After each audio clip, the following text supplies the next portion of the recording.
So next on the menu bar we have Window and Help. So the window, you can open the library, which also you can do right here.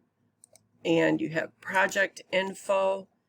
If you want to save notes or anything on this page, you can enter all of that here. It shows all the colors that are used. I do have some shapes down there that are these colors. The fonts that are used and any rhinestone color size and shape of the stone that you use. So that's a nice little tool. Then I got my window here messed up. Sorry about that. Okay, all fixed.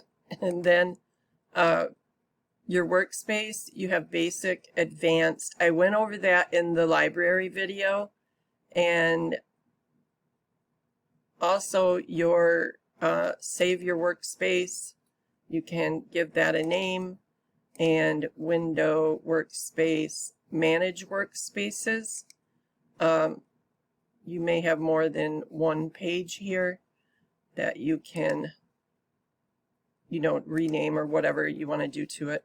And then text is selected here because I guess that was the last thing that I did, I believe. So then you have the help menu.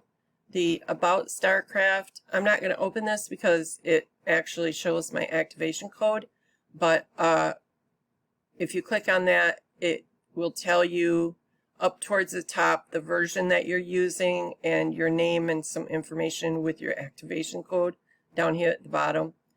There is a help, but as far as I know, it doesn't do anything right now. And then technical support and system information. I don't believe those are available as of right now. You can check for updates or you can deactivate your software account. So that concludes everything in Starcraft Create.